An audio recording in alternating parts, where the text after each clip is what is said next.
Wow. Sneakers and Cleats, the podcast.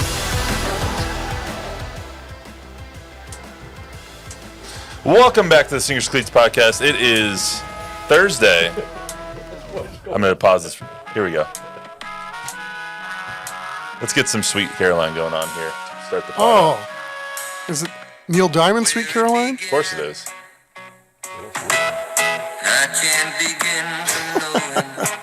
All right, Red Sox fan, you're showing your colors today. I mean, how do you start off a pod about opening day without a little bit of Neil Diamond? Without a little I bit could of think Sweet of a million Caroline? other ways, like put me in, coach. I'm ready to play. That's way better than Sweet Caroline. Okay. Way better than Sweet Caroline. When I think Sweet Caroline, I think opening day. I just think, bump, bump, bump. That's all I think about when I hear That's that. a bad thing. That's a great thing. So good. So good. I have that drop here, too. I put that on. Okay. Well, You know, can. that's coming later. All right, Sir Mix-a-Lot. Yeah, I worked really hard on this. Welcome back to the Sneakers and Cleats podcast. It's Thursday, March 27th, episode 183. Chuck Miketinac, Matt Roy, here to talk about opening day, plus a little bit of breaking Wemby news that we'll get to first. However, it is opening day, one of my favorite days on the sports calendar, so this podcast will mainly be about that. Chuck, how are you today? I'm doing great, Matthew. How are you doing? I'm doing wonderfully. As always, subscribe to the YouTube channel, News 4 Fox SA. Download, rate, review the podcast if you're so inclined. Helps us out a lot. Planned on talking about all opening day today. We got Astros-Rangers previews, how their seasons are going to go after off seasons of change, really, especially with the Astros. On the Astros side of things, losing two of their best hitters, willingly losing two of their best hitters, I might add. Plus, since baseball is one of the oldest, most nostalgic sports we have, going to talk about some memories that we have on either opening day or baseball memories, favorite ballparks, favorite ballpark food to listen to and eat, or to eat and go to the ballparks. Going to talk about all that, but first, right before we came on, some breaking Wemby news. So a reporter that covers the Spurs here in San Antonio is a French reporter named Maxime Aubin. I apologize for butchering your name if I just did. Tweeted out at 12:15, Victor Wembanyama was recently expected to undergo surgery following the deep vein thrombosis in his right shoulder. French national team coach announced it today, adding he's hopeful that Wemby will participate in Eurobasket tournament this summer. Quote, he's motivated to be part of the team. So this is the first time we had heard that he needed or it was going to have a surgery. We are still working to confirm that with the Spurs and through other sources, but figured it was worth putting it out there now that this seems to be a reality. Yeah, I mean, obviously we're all hearing the news from this reporter, and I'm pretty sure it's right or accurate only because out of the blue, a friend of a friend said, hey, have you heard anything about Victor having shoulder surgery? And it's like, no, not at all. Where did you hear it from? And we were sending texts and I never heard back. So, you know, when I saw this just moments before we walked in, it's like, wow, interesting how worlds collide, right? And I heard something about this yesterday. There was way too much going on to even kind of try to start to vet it because, again, you have no idea. People hear things all the time and, you know, you don't know how much credence anything or what value anything, even though I trust my friends, obviously. But, you know, the conversation didn't go to the point where you could really kind of surmise what was going on other than, you know, could have been somebody just heard something that somebody was spitballing. So it sure seems plausible at this point that story is 100% accurate. Luis, please stop breaking the computers over there. Thank you. When this all first came about, we heard from so many different doctors saying, is the surgery necessary? Is the surgery not necessary? The one that we talked to, or the few that we talked to, said a surgery isn't always necessary, but you were just looking it up before we came in here about Brandon Ingram. The DVT that he had. Right, and his was related to thoracic outlet syndrome. So, you know, that was a a good diagnosis in that the thoracic outlet syndrome was the thing that caused the blood clot. We don't know what caused Victor's blood clot, but in the Brandon Ingram scenario, things have worked out fine. He was able to come back and resume his career. Right. And I wish Don was here to just talk about this a little bit, just because his son had something similar to that. And I don't remember if his son had surgery or not, but we'll talk to him. I think he did. We'll talk to him more about it on Monday. But wanted to get that in because it was obviously breaking news literally at less than an hour before we came on. And so it wasn't on the rundown, but wanted to get that in here. Hopefully Victor's okay. And I don't know if the Spurs are going to want him to play in Eurobasket this summer, but I don't know if Spurs fans are going to want him to play in Eurobasket this summer, but that's a discussion for another day. Throw your headphones back on. I got more Sweet Caroline for you. All right. Let's get back to baseball. Bum, bum, bum. So good, so good, so good. See, I went on real high, see it? It's in my nature to go low. You're always taking the high road, Chuck. Anyway, so I do it. This is your opening day gift. I have trivia for you. So we're going to start with trivia today. The trivia question is not that hard. I think you'll probably be able to get it. Which team? Based on what you're wearing? Which team? I will give you a hint. It's not the Red Sox. Okay. Which team has the best all-time winning percentage on opening day? I'll just go with the Yankees. It is not the Yankees. They have played like over 130 opening day games. They are fourth. Really? Yes, they are fourth. You have another guess? No, I really don't. It is in the NL. The Dodgers? They are fifth. Wow. In the National League, huh? National League East. Oh, wow. The Phillies? Nope. Wow. I know, he's supposed to be. It is the Mets. No kidding. The New York Metropolitans. Who knew? Shout out John Gibbons. I believe they're 41-20 on opening day in their existence. 651 winning percentage. Well, guess who they play today? Who do they play today? The Houston Astros. Oh, there you go. See, the Mariners are second with a 604 winning percentage. The Orioles are third with 593. Yankees 570, and the Dodgers at 556. So, okay. The Mets very good on opening day. We'll see if they are against the Stros today with Framber Valdez on the bump. So let's get to opening day. I want to talk about memories first because that's my favorite part. That's one of my favorite things about baseball. I think that's why baseball has the appeal that it does, is because it's like the traditional nostalgic game. It's the America's pastime for the longest time. And so, Chuck, what is your favorite baseball memory? It doesn't have to be opening day, just any baseball memory. What is your favorite in your extensive life? I don't know. The one that comes to mind is Tuffy Rhodes on opening day for the Cubs hit 3 home runs. I'm thinking, geez, this may be the only home runs he hits all year. And I forget the year. It was sometime in the 90s. But there have actually been a couple of guys that have had 3 homer days, and I can't remember them all. I think George Bell of the Blue Jays was one of them, but that have had 3 homer days on opening day. So it's quite unusual to have a 3 homer game period. Mm-hmm. To have 2 or 3 on opening day seems a little odd. Wasn't it Hank Aaron who tied Babe Ruth with his first home run on opening day? It was like 1950-something, 1960-something. I think he tied Babe Ruth's 714. With a home run on opening day. I don't think that was opening day, but I could be wrong. I just remember where I was when that happened. There you go. What about your favorite event or favorite game that you witnessed in person? You are a lover of baseball. I am, and I've been to many opening days, too, through the years, just to cover and to report on.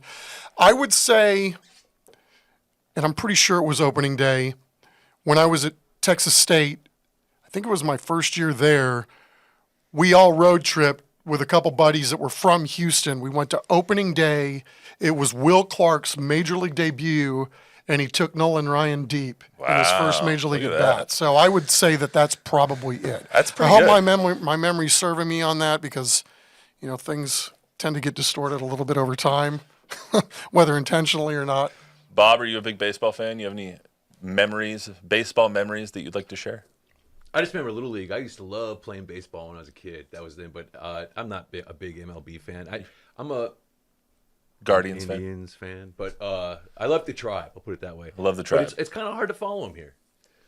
You know, yeah. Well, it's not easy to follow the Browns either. But it's probably harder to follow the Browns, to be honest. At least the Guardians are good. They're so good. They really are. I mean, So good. Yeah, so good. How about you? Any come to mind? I have a unique memory. So this had to have been 11 years ago, something like that. I grew up in Southern California, as some may know, and so I always tried to go to the Anaheim Red Sox series because that was really the only time I got to see them. They didn't play the Dodgers every year at that time, and so always tried to go to Anaheim to see them there. And my girlfriend at the time and I got tickets back-to-back days. We were staying down in Anaheim. We went there, we went to Disneyland, did a whole thing. And so they, at this point, had one rainout in Anaheim Angels history because of the weather in Southern California is just always good in the summer. You never get rainouts. The second rainout in Anaheim Angels history was the first game that we went to, and this third rainout was the second game we were going to go to. Oh, you got to be kidding me. So, what are the odds? So we're sitting there in the concourse for like hours, just like, they've got to get this game in, right? They've got to. It's like a June in Southern California. Just never got the game in, so we didn't get to see the Red Sox that day. But hey, one of our reoccurring visitors for this podcast, Robert Smith. What's up, Robert? What's up, Bob? He's got a memory. He says I got a couple. One was during the Barry Bonds craze. Okay. When ESPN would cut in on his at-bats, and I was stopped late night watching that at-bat, and it was something, each pitch an adventure. Damn right. That sure was the case, man, during that stretch. Must-see TV. What about favorite stadium you've ever been to?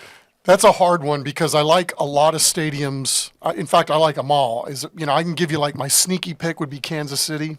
I love Kauffman. Kaufman's great. It really is. You cannot go wrong with either Wrigley or Fenway. Never been to either of those, But unfortunately. I would say my favorite ballpark right now has got to be San Francisco. Also a great ballpark. I mean, that's with the backdrop and everything else. That is good, clean living right there. If you ever get a chance to see, is it still AT&T Park or is it something else now? It's renamed now, but it's still gorgeous. that I do know. I mean, I've been to like a half dozen games there in my life. I mean, just the most random thing. They just get better, man. Those games in that ballpark hit differently because especially with McCovey Cove right there, you see a ball fly over the wall and you see the kayaks try and get it. It's phenomenal. Yeah, and San Francisco really doesn't get enough credit for being a really good sports town too. I mean, those fans are into it, and it helps obviously when you won 3 titles in a span of 6 years. I think galvanizing a fan base. That's a great place to watch a Major League Baseball I've game. only been to a handful of stadiums, probably 6 of the current 30 that are in existence. Anaheim is cool, but it's a little outdated now. I love Kauffman. I love Busch Stadium too. It's another good one. Busch Stadium in St. Louis is phenomenal, especially with the backdrop. You have there's this huge apartment building, like literally in the backdrop, and it's called the Ballpark Apartments, and it's like $8,000 for one of the penthouses that you can see all the games on. It's ridiculous. One of the few parks I have not been to, but from everybody that I've talked to that's basically done the circuit of seeing ballparks, Pittsburgh is the one Also that is apparently backdrop. You need to go to. Also a great backdrop on It's that. a bucket lister thing. Well, I mean, I'll just add it to the bucket list today. It's one of those things. I'm going to get there at some point, hopefully. I live long enough to do it. It's not Major League, but my favorite place I ever saw a ball game was here in San Antonio when the Missions used to play at St. Mary's? VJ Keefe? Yeah. That was fun, was too. an amazing place to I've watch been a to game. Wolf Stadium. Wolf Stadium's just the only place you need to go. There you go. You've been to Wolf, you've been to them all, right? Exactly. What other ones have I been to? Globe Life is just new, but I don't love the stadium aspect of it. I'm not a huge domed baseball stadium fan. Like, baseball is an outdoor sport for me. It Agree. has to have no roof on it. I'm with you on that. I mean, it's nice to have the roof if there's a threat of rain, obviously, Right. so you can get the game in. But, Seattle's fantastic. Dodger Stadium has its charm, too. Yeah, that's fair. If you don't get burned while you're out watching a baseball game, did you actually go see a baseball game? That's you got to be out in the sun and just baking with a beer and a hot dog in your hand, and you're set for life. Best baseball stadium food. What is your like go-to if you're going up to a concession stand? Go-to at the. Well, you got to have a hot dog or a brat. You know, you get a brat. It's like really good in Milwaukee, and obviously whatever you like to drink along with it.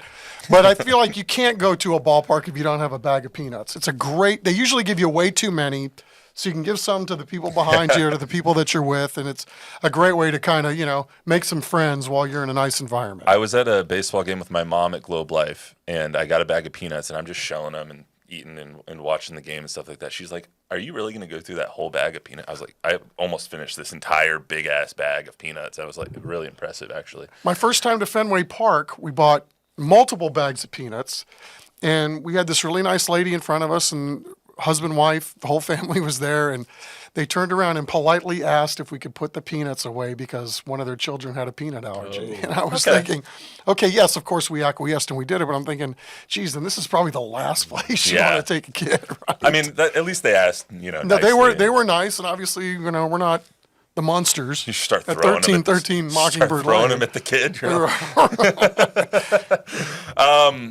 I was going to ask favorite thing to drink, but I heard my answer's pretty. I'm not, easy. I like beer. I'm not going to make any bones about that. And I think everybody knows that about me. They don't serve German beer at the stadiums. ballpark. That's right. At the ballpark, though, it's usually a soda. I mean, Really? I don't know. Just the soda tastes better with the peanuts for some reason. Would you ever participate in the 999 challenge? No, I don't even know what that is. 9 beers, 9 hot dogs, and 9 innings. No. No, anything that is that gluttonous, it is instantly a turnoff. I mean, if I overeat, I feel sick. I'll do either or. I would drink 9 beers or eat 9 hot dogs and 9 I'd innings. have a better shot at the 9 beers than I would the 9 hot dogs. Oh, the 9 beers don't stand a chance. Those things are done. Anyway, so I wanted to start off. Please drink responsibly. Yes, please. Yeah, I was looking online. It says that Citi Field, the New York Mets have been rated to have the best food. Really? Yeah. Huh. Yeah, I mean, the ballpark food in Arlington and in Houston, I think, is pretty good. You see the new thing that Arlington just did? They have how they had the boom burrito? stick? Well, they had the boomstick, the 24-inch hot dog. Now they have the boom burrito, boomstick burrito, 24 inches of burrito. And it's That's probably so $900. ridiculous. Yeah. I mean, I'm down, but it sounds horrible. Also, I don't like nacho cheese, and it's filled with nacho cheese. So. But is that really cheese? No, but it's Okay. It's nacho. Made in the lab. Nacho blech. Anyway, so let's get to some actual baseball news. So the major storyline going into baseball season is the Dodgers. They have the highest payroll in baseball by not that wide of a margin because Shohei Ohtani's money is only $2 million on their books this year, $68 million deferred for like 15 years after he's done. But they have the highest payroll in baseball. They have loaded up with numerous superstars, especially on the pitching staff with Tyler Glasnow and Blake Snell buying him this offseason. And they have Kirby Yates now at the back end of the bullpen, and Roki Sasaki, who is the all-everything Japanese phenom that actually came over really cheap because of some weird transfer rules. And then they have Yamamoto, who I totally messed up that name. And then, of course, Shohei Ohtani. So are they the new – you're just all over the place, Luis.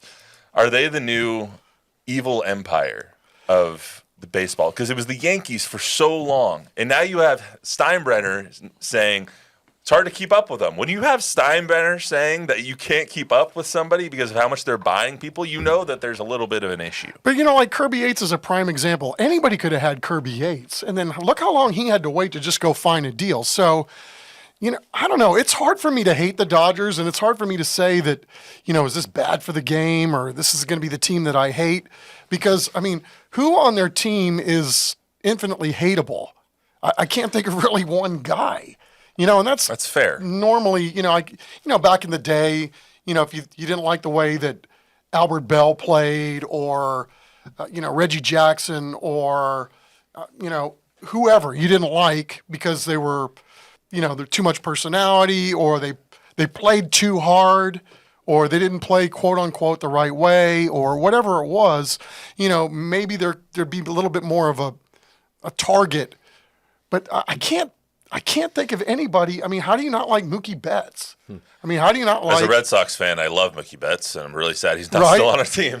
or, some of the guys that they've had, like even Jock Peterson, and we were lucky a few years ago. We went to spring training and we were getting preview stuff for Big League Weekend when the Rangers would have somebody in to play a couple of games in the Alamo Dome, and it was really a lot of fun. And, even during spring training, you get a chance to see what an organization is like, what the players might be like, and, just nothing but gold. Jock Peterson was a rookie that year. We did something with him out there, and then when he got to the Alamo Dome, too. And so it's kind of cool to, see that guy have a career as long as he's had. Now he's with the Rangers too. Yeah. And, if you got a sense for him being a fun-loving guy, you don't know what they're going to be like when they're a sage-old veteran. But, man, from all the reports, it seems like this guy he's going to be a real glue guy in that clubhouse. To your point, when it comes to the Dodgers not really having hateable players, Freddie Freeman. Right. How do you not love Freddie Freeman? Right. Shohei Ohtani, never done anything besides we'll put the gambling stuff with his translator and stuff aside, or his interpreter aside. He's not eminently hateable. He's the best player of my generation, probably. Yes. Of everybody's generation. Yeah, Blake Snell is a little crotchety, but we don't know him very well. All these guys seem like good dudes that have just been put together on a super team, and now they're tasked with going to break the all-time wins record and going to win the World Series with the shortest odds since in the last 25 years. So it's just when you put this many stars and you pay this much money to this many players, and you're basically like, anytime there's a headline grabbing free agent, you're the one grabbing them. I think it makes the team as a whole hateable, but I don't think they have eminently hateable players now. That's fair.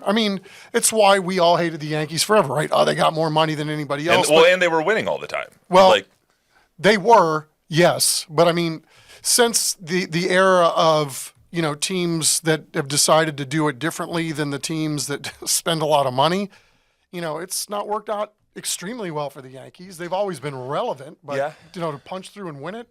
When you have they've had the Astros in their way for most of the decade. Yeah, when you have of the last decade. It's just going to work like that. Like, if you win a lot, eventually people are going to want to see you lose. The Chiefs, it has happened. With the Patriots, it happened. With the Yankees, it happened. Luis, I don't know what you're doing, but it's sounding weird in my ear. With the Yankees, it happened. With everybody, now the Dodgers, now that they're the ones that are at the mountaintop, somebody wants to see somebody knock off the mountaintop. Yeah, look at their division. I don't think it's going to be a cakewalk by any stretch of the imagination. Nobody's going to hand them anything. We'll get to the odds here in a second. They're over/under on their win total is 103.5. People are going to 103.5. People are going to act the like Rock. I'm sorry. People are going to act like it's a disappointment if they don't break the Seattle Mariners win record of 116. And I think that's just insane. Winning 103 games is an achievement in and of itself, but winning 116 is absolutely bonkers. So if they don't get to that mountaintop and people view it as a disappointment, it'd be crazy. However, I do think that it's fair to hate this team because of what they've done. You got to have a villain somewhere, right? Exactly. That's fair. I'm with you. You have 29 teams. Well, let's call it 27 because the A's and the White Sox don't count. You have 20, and the Rockies for that matter. You have 26 teams trying to knock off the Dodgers here. So let's talk about Stros and Rangers here for a second and preview kind of the AL West. So I have a couple of questions here. Can the Rangers my major question for the Rangers is, can they get back to 2023 offensively?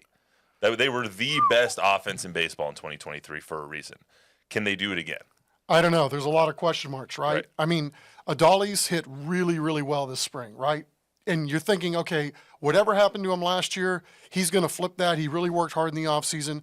So let's give them a pass there at his position in the lineup. They're going to be better there.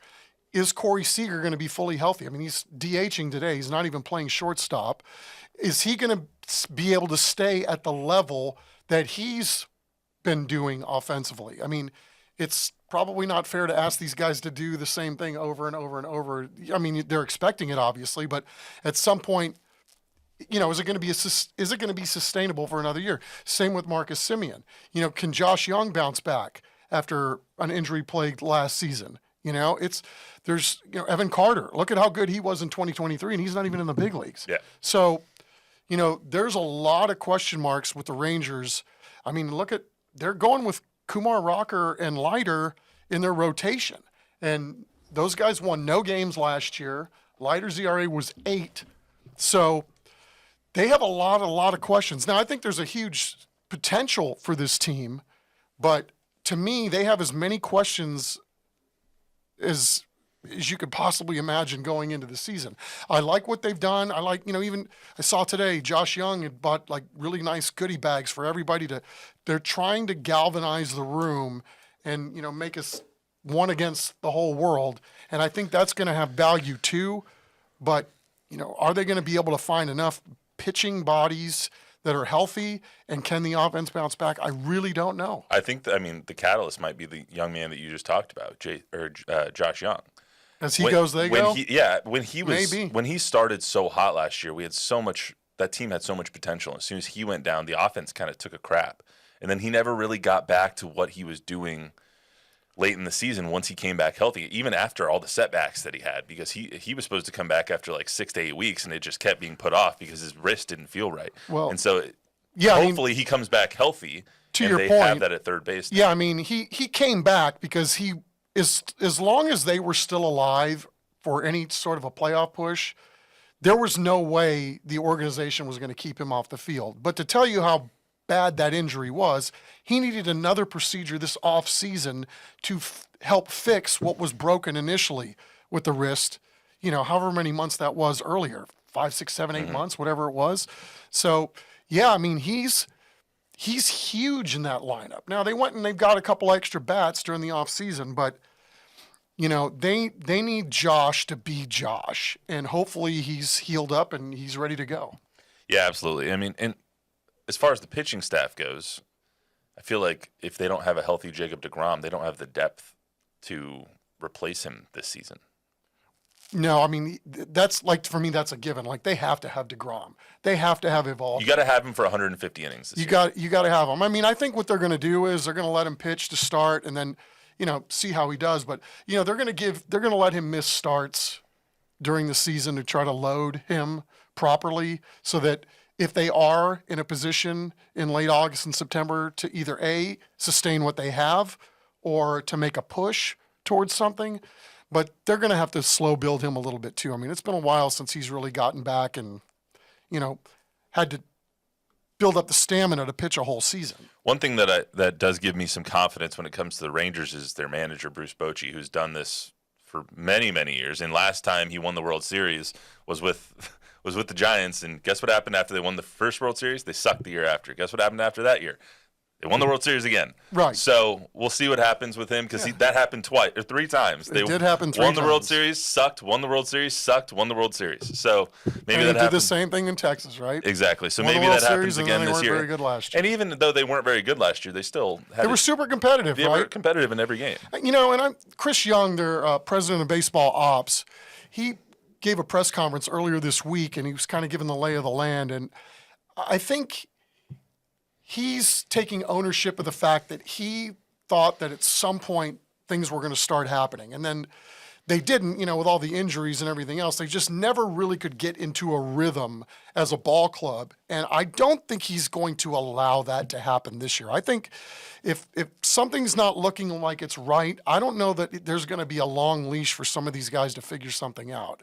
I don't think they're going into this season thinking, well, we're just going to play, hope we're doing well by July, and then we'll decide what we're going to do. I think there's going to be a lot of guys that have eyes on them that if you're not producing or you're not pulling your end of the rope, I think they're going to pivot accordingly. As far as the Astros go, how do you replace Kyle Tucker and Alex Bregman?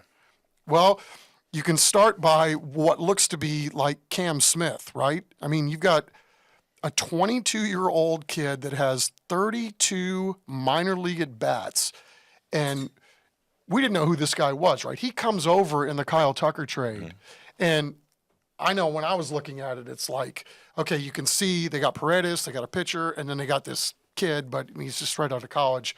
Okay, this is the meat of the deal. You got Paredes is going to be a starter, and he's a really good player, but this guy doesn't look like a throw-in at all. You've seen him. He's big. He's athletic. he looks baseball-y with the twitch and the swing. And he's a third baseman by trade, and they stick him in the outfield. He finally made an error in his first one of the spring. In right field, he looks like he's been there his whole life. I mean, this dude is an athlete. He looks like he's got the right demeanor. I think an infusion of youth and a guy that isn't just youthful, but a guy that potentially has damage, or can do damage. This dude led them in homers and RBIs. I don't know. I'm as excited to watch him in this environment today as I think I can remember anybody, because I didn't think for 2 seconds this guy, like when this was all starting to happen, it's like, this is great. This is giving the Astros something to look at. But to think that they've started his contract clock, again, I'm not going to tell these guys how to run their business. If they see it in him, I'm going to give him the benefit of the doubt. I got a lot more concern about the Astros than I do the Rangers this year, because I've seen both teams do it. Obviously, the Astros have been one of the perennial contenders for the last decade, and the Rangers just won a World Series. But I just have the depth isn't there for the Astros anymore when it comes to their pitching staff, when it comes to their lineup. You're putting Altuve at 30-some-odd years old in the left field, where he looks like a fish out of water 100%. for the entire spring training. Like, you would literally come in jokingly and say, has Altuve made an error today? Because it seemed like every single day he was making an error in left field. It's, I don't want to pick on the guy because I believe he's, right there on the doorstep of the Hall of Fame if he isn't there already. But, he's not even able to make the throws back into the infield on the fly. He can't hit the cutoff man. So with that, and with as nuanced as that outfield is in left, not an easy place to play. I think he's going to get better, but at what cost, right? This is going to be a very interesting experiment. I feel more comfortable with Cam Smith learning right field than I do Jose Altuve learning the left field position. So the Astros and the Rangers both have a win total of about 86.5 according to Caesar Sportsbook. That's where I'm going to get all my odds today. So I don't, I usually go to DraftKings, but I'll do one book today. So 86.5 is both of their over-under win totals. Rangers over or under 86.5 wins. I'll give them over, and I'll give the Astros too. Astros and Rangers, 87 wins or more, basically. Yes. Okay. Well, let's go to predictions then. Sorry, Luis, I know you're busy over there. Let's go to predictions. So, AL West. We'll start there since the AL West is what we've been discussing already. The Astros are the favorites at Caesar Sportsbook to win the AL West. They're plus 170. The Rangers right behind them at plus 180. Mariners plus 210. And then the Angels and A's bringing up the rear. So, who wins the AL West? And flip a coin, right? I'm going to go with the Mariners. That's really interesting you say that, because I was going to too. I don't think you have that pitching staff and don't win enough games because they're going to have a chance to win every game. Right. It's just like last year, right? They had no offense, and yet there they were in the closing weeks with a chance to either A, get into the playoffs, or B, win the division, right? I don't know that they did enough offensively to get better. Hopefully they've addressed some things internally that maybe we're going to have to play differently this year in order to score runs. I don't know what that looks like, but you give me those 5 starters, Bryce Miller, shout out Bryce Miller. Shout out, New Braunfels unicorn Bryce Miller. So that's as good of a starting staff as we may have seen. I don't know if I can ever think, even if you go back to the 90s Braves, which was really, really damn good. The depth, I don't know that they had 5 guys like that. Well, had 5. Well, Maddox, Smoltz, and Maddox, Smoltz, Clavin. There was one other guy too. Yeah, there's a lefty. But even the Dodgers this year have a really good staff, obviously, and that's part of why they're the evil empire now. The Mariners have a better staff than the Dodgers do, and that's really saying something. Bryce Miller, Logan Gilbert, Castillo. Can you imagine if these guys got into a playoff situation, what they could do with those arms in a short series? You wouldn't score. If they can score 5 runs a game, they'll win 100 games. Yes. They're not going to score 5 runs. They won't score 5 runs a game. But if they can score 4, they're going to be in the hunt. Yeah, that team is just, that pitching staff is so insane. You can have any starter on any given day go 6, 7 no-hit shutout innings. Like, it's absolutely bonkers. It really is. So we both go Mariners off the board, which is weird for us. So let's go AL Central. Twins are the favorites at plus 175. Tigers plus 250. Guardians the Tribe at plus 320, and for the Royals at plus 340. And then the White Sox at under a pile of crap. You know, the Twins are hard to – I secretly kind of root for them. I kind of like the way they do their business in a lot of ways. But I don't know. My heartstrings are tugging on me for Kansas City. I hope at some point that kid from Florida that we saw last year in the College World Series that they sent to Double-A, which, by the way, they're supposed to play the Missions, a Castiglione kid. Mm-hmm. Like, that guy too, man. Like he'll make it eventually. He's the American version of Shohei. I mean, and this guy, he looks like Cam Smith at the plate. Jeez, what a talent! I cannot believe that guy did not make the team out of spring training. But then I can when you got to manage the books. Yes, that's how it works. Yeah, absolutely. I'm going to go Royals. So you're going Royals? All right, we're 2 for 2 here. Yeah, we're both. This is bad. I'm going to go with the Royals. I apologize to the Mariners and the Royals because we've cursed both of you. Yes, we have. 1, it's Jordan's team. 2, I picked them last year, and they were my dark horse, and they barely lost the division last year. They went on a slide in September that just cost them the division. Still made the playoffs, which is great. But Bobby Witt is going to show himself as the best player in the AL this year. I truly believe that he will be the best player in the American League. And the Royals have done something that the Angels never could with Mike Trout. And they've proven that they don't want to have a great, huge superstar on a middling roster. They've tried to improve this roster as much as they can in a mid-sized market. And I think that it'll show. Yeah, and he took probably less money that he would have gotten in the open market. So kudos to him for thinking that it's important that you can be the face of a franchise in a town and it still be great for baseball. Absolutely. AL East, my pick's going to be pretty obvious. I'm going to go with the Red Sox. They're plus 250. The Yankees are favored at plus 160. The Orioles are third best odds at plus 275. Rays are plus 900. Blue Jays plus 1100. I'm going to go Red Sox. They have the deepest lineup that they've had in the past 8 years. Their leadoff hitter, Jared Duran, is possibly going to be an MVP consideration this year. If Rafael Devers doesn't get bored playing or DHing, I think he'll have a 40-homer season now and kind of taking that big poppy role. Alex Bregman now in the middle of that lineup. If Trevor Story can stay healthy, which is a big if because he always is hurt ever since they signed him a couple of years ago. And then they have the three-headed monster of prospects. They have the second best, fourth best, and 26th best prospects who are all MLB ready in their farm system. Christian Campbell is actually starting at second base this today on opening day. He's already called up to the majors. So I think they have one of the deepest lineups they've ever had. I think that they did a lot to shore up their pitching depth. Jared Crochet is going to be a Cy Young candidate as long as he stays healthy. Walker Buehler, we'll see what he has left in the tank. Put him beside Brian Bello and Houck. I always forget his first name. I always want to say Trevor. They are going to need some bullpen help midseason, but I think they're going to be really, really good. I would like to help you out on that, but I obviously don't know anything about the Red Sox other than hard for me to pull against Alex Bregman. I would never do that. I look at that division, and I hope it's anybody but the Yankees. I think, yeah, I mean, the Orioles would be second. The Yankees are just down. I hope the Orioles too, but, you know, the Santander loss is going to be huge for them. And Corbin Burns. Right. So, and they, you know, the Orioles just stopped hitting in September. Yeah. You know, a lot of it too was, you know, we have another young man from New Braunfels that's right there smack dab in the middle of their lineup. He got hurt too with a similar injury right after he made All-Stars. So New Braunfels churning out MLB All-Stars out there. They have 3 major leaguers right now too. Who wins the NL West? I think this one's pretty easy. The NL West. Also, did you give me an actual pick for the AL East, or no? I didn't. I said anybody but the Yankees. Well, I need an actual pick here. All right, I'm going to go with the Orioles. All right, you go with the Orioles. Even though I just said why I don't think they're going to win. All right, because I want the Blue Jays to win that division. Yeah, or at least in my prior life. So NL West, I'm going to go Dodgers. I mean, I think it's pretty stupid if you don't go Dodgers at this point. They're minus 700. The sports book is basically telling you 9 times out of 10 the Dodgers are going to win this division.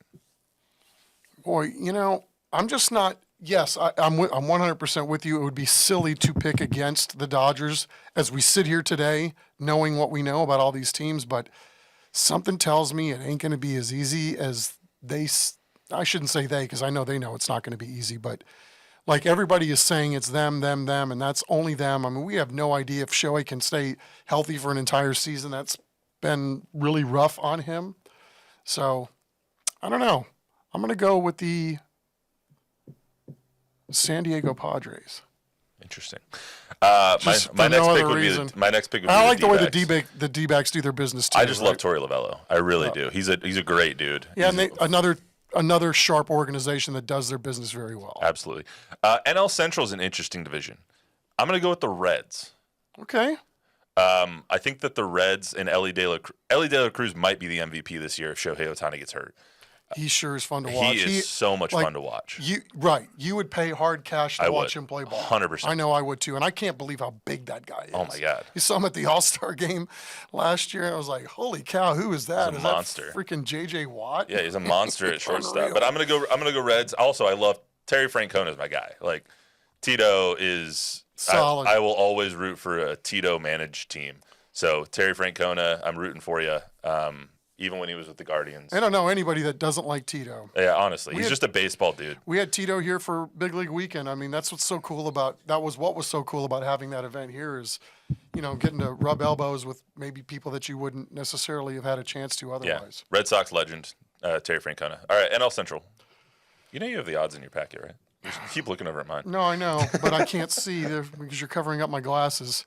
I'm going to go the Brew Crew, man. I mean, there's another team, another organization that does their business right, and don't go to sleep on the Cubs. I mean, I think adding what they added, there's a lot of juice there, and that division, top to bottom, could be won by really any of those teams.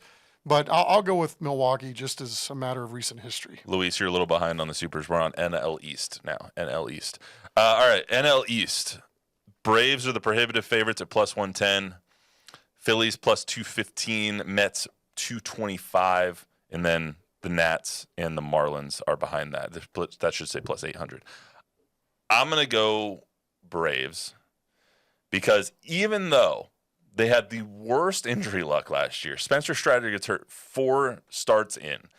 Ronald Acuna tears his other ACL. Even though they had some of the worst injury luck, they won over 90 games. They are just a well-built team and a well-run organization. If anybody is going to knock off the Dodgers, it's going to be the Braves. Yeah, and then, the Mets were right there last year, too. Juan Soto of it all, Yeah, and then the Phillies have a grit about them and a team with probably the best collectively head of hair of any team in Major League Baseball. I'm going to go with the Phillies simply because of that. I love it. Now we're going to get to the NL Pennant. So who wins the National League, Chuck? Oh, geez. See, this is the problem with picking division winners. Who wins the National League? I'll go with the Dodgers because they'll make it as a wild card. I'm going to go Braves. The Dodgers do not make it to the World Series. The evil empire is slain. The Return of the Jedi. I'm just putting in as many Star Wars references as I can get in here. I think that I love the Braves. I love the way that the team is constructed. They have a great bullpen. Chris Sale was a revelation last year. I'm really pissed that he couldn't do that for the Red Sox and that he only did that when he was traded to the Braves. But I digress. I love Chris and help us get a World Series in 2018. However, I have to believe that it's not as simple as creating a super team and just sending them off to the World Series. I have to. It has to be something else. Is Dave Roberts going to be able to manage all the personalities? Is the injury luck going to be on their side? I don't know. But just to have some fun, I'm going to pick the Braves. I like that. I'm with you. I mean, this isn't as easy as – that's the beautiful thing, right, of sitting here this time of year. Everybody's got a chance, right? You never know what's going to happen, who's going to start clicking. And I just know it's not going to be as easy as simply penning the Dodgers down and getting to the World Series. At least I hope that's the case. American League pennant. Oh, jeez. I'm going to go Red Sox. Trick questions, man. I'm going to go Red Sox. My second pick, and you can call me a homer all you want. I love the way that this Red Sox team is constructed. My second pick would be the Yalls. The Royals. I love the way that team is constructed, too. Well, I'm going to hope it's the Rangers or the Astros. And you want me to flip a coin? No. That means they're both going to make it as wild cards? Huh? Yeah. I think that division's going to be legit. A 3-team division. Yeah. Okay. So you think it's going to be flip a coin. And Astros or Rangers? Oh, man. They're going to tie in Game 7, and they're going to play in perpetuity, so they have to send them both there, and they're going to play a round robin. Okay. Who wins the World Series? The Dodgers. I mean, you're asking me to pick, right? So I mean, have a heart out there, people. I have no idea. I don't have a crystal ball. I do. I hate these things. I do. The Red Sox are going to win the World Series. I have a Red Sox Braves World Series. I think the Red Sox will pull it out if they stay healthy. I think they actually have the best team in the AL. And if the Dodgers get knocked off by the Braves, which I'm also predicting, I think the Red Sox have a better team than the Braves do. So I'll just go with the Sox. It's a complete homer pick, but that's all right. I haven't been able to pick the Red Sox for anything in like 5 years. So I'm really happy that they actually have a decent team. Major award winners, I'm just going to give you mine. I know you might not stamp yours. You might not have thought about it, but there's the list right there. I haven't. AL MVP, I'm going to go Bobby Witt. NL MVP would be stupid to choose anybody but Shohei Ohtani, especially if he pitches this season. AL Cy Young, I'm going to go with Jarrett Crochet. If the Red Sox make it to the World Series, that means that he performed lights out and that the trade was worth it this offseason. NL Cy Young is where I don't know, but I'm going to go Paul Skeens just because it's fun. Well, just because that's a pretty safe bet. I think it's a safe bet, too, okay. as long as he stays healthy. So I'm going to go with Bryce Miller in the American League. That's the only thing I would, kind of make differently. Because talk about a homer pick. Bryce, it is, but also because I have eyes to see. And I watched a lot of his starts coming down the stretch last year. I like that he makes in-season adjustments, teaching himself new pitches. And he's one of those guys that's always evolving. If he stays healthy, look the F out. Love it. All right. Anything else on opening day here? No, looking forward to it. Yeah, first game starts here in just about 5 minutes. So let's get out of here. Everyone enjoy the baseball season. We'll be back right here on Monday with more Sneakers and Cleats. See you then.